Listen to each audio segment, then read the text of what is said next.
Let's talk about Cloud9. Cloud9's Valorant team had probably the most awkward possible start to the 2023 season. How does it feel to be on Cloud9? Good. Hey, I'm Jakee. Because these role issues weren't getting cleared up, we decided it's probably best to mutually part ways. And then went on to drop their long-time tenured IGL, Vanity. So with the franchise league starting up in just about a week, Cloud9 had 3 players on the roster. They just released a roster reveal video, and as you can see on the screen, there are 2 new players supporting the core of Leaf, Zeppa, and Zelsis. So who the heck are these guys? Who has Cloud9 signed to complete their roster? So basically, I just wanted to make a video talking about the 2 newest additions to the Cloud9 Valorant roster and discuss a little bit about who they are, where they came from, and do they actually fit into this team? Who are Rooney and Jake? And are they franchise caliber players? So let's go ahead and start by talking about Rooney, who is slightly better known than Jake, and as we can see from his match history, played quite a few matches with the team Sonics. He was sort of one of their core members over the last year. And I wanted to just kind of talk about who Rooney is and how he fits into the Cloud9 roster.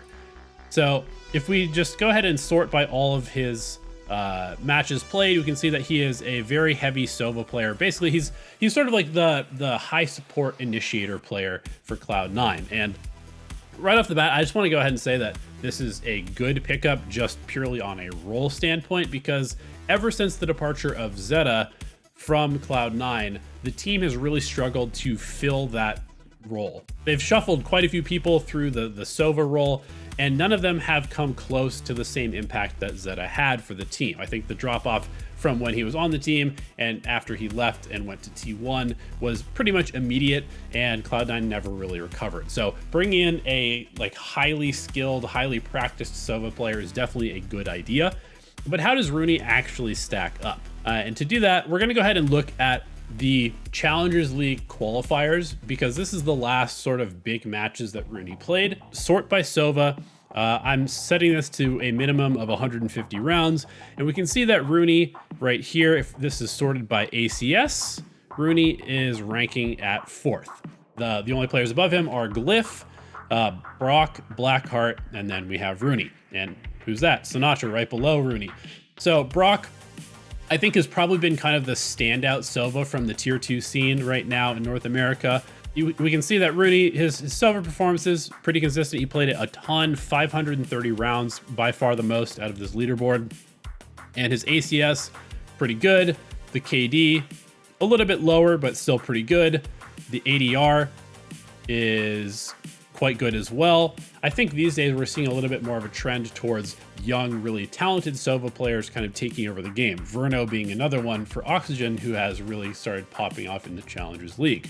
As a Sova player, Rooney seems to be doing a pretty good job and honestly be one of the higher prospects out of the tier 2 scene.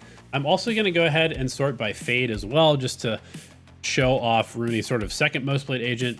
We can see that here, if we sort by ACS, we have him again in the top 5, right below Stewie2K, ahead of Lear, who made it into the Challengers League as well. Some of the other names, not a whole lot of other recognizable players.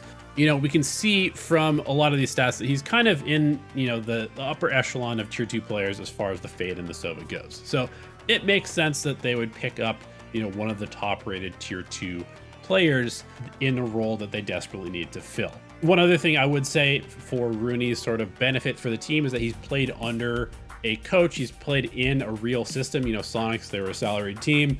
They have some sort of structure. So he's not uncoachable as a player. He definitely has been part of, that team environment, understands what it takes to be part of a professional Valorant team. So now I want to move on to Jake. And Jake is getting a bit more maybe press attention because he's playing on college teams, and so people are like, oh, who's this college player that Cloud9 picked up? The truth is, Jake is Big Bean.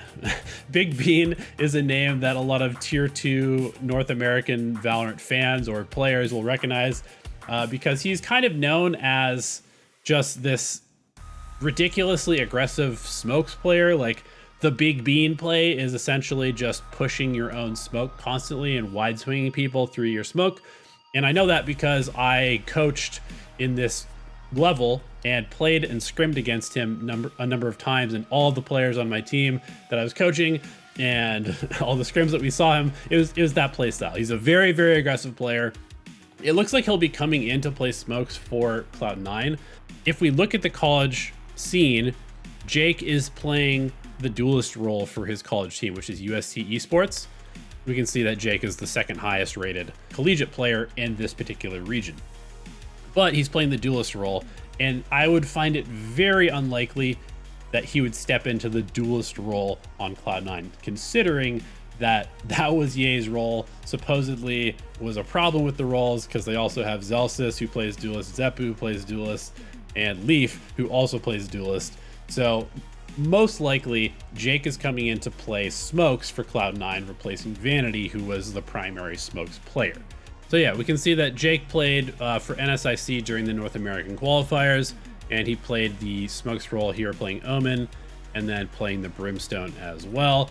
So in these qualifiers, we can see Jake played Omen, he played Viper, he played Brimstone. So if we sort by ACS, we can see Jake is up here on Omen in sort of the top 6 or 7 players, under players such as Anderson, Gucci, or Guck, Blast, Eno, Fractured. Above Temperature, Calypso, sorting by KD, we can see that he's sort of middle of the pack. Sorting by ADR, we can see again, sort of in the top 10 or so.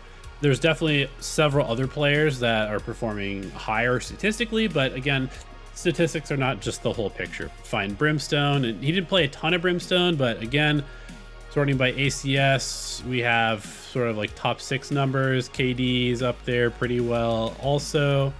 And as far as the roles go, I mean, what is really going to happen? I would assume that we're going to see maybe kind of a mixture of the duelist and the sentinel role being swapped between Zelsis and Leaf. I think that Zeppa will sort of just be on full-time flex. We're going to have Rooney playing that sort of very supportive initiator, the breaches, the Sovas, the fades, potentially the geckos, we'll see. And then Jake will sort of slot right into that smokes role, taking up Vanity's role. So as far as performance goes, I think a lot of people are going to be looking at, Jake and Rooney coming in. It's like, oh yeah, you have to fill Vanity and Yay's roles, but I realistically don't think that that's going to be the case. I think if you look at the likes of Zeppa and Zelsis and Leaf, you've kind of got some pretty big personality players, some very big playmaking type of players, and maybe there just wasn't enough space on the previous Cloud9 roster to have, a Yay and a Vanity in that mixture as well. So if Jake and Rooney can come in and kind of just be like role players, just a solid support player, just a solid smokes player, it might actually free up a little bit of space for the core of Cloud9, the 3 players that they retained from their previous roster, to actually just kind of have a little bit more room to do their thing, play their style. We'll see. I think one thing that is worth noting is that MCE does have a history of good scouting and good player development with his work from the guard.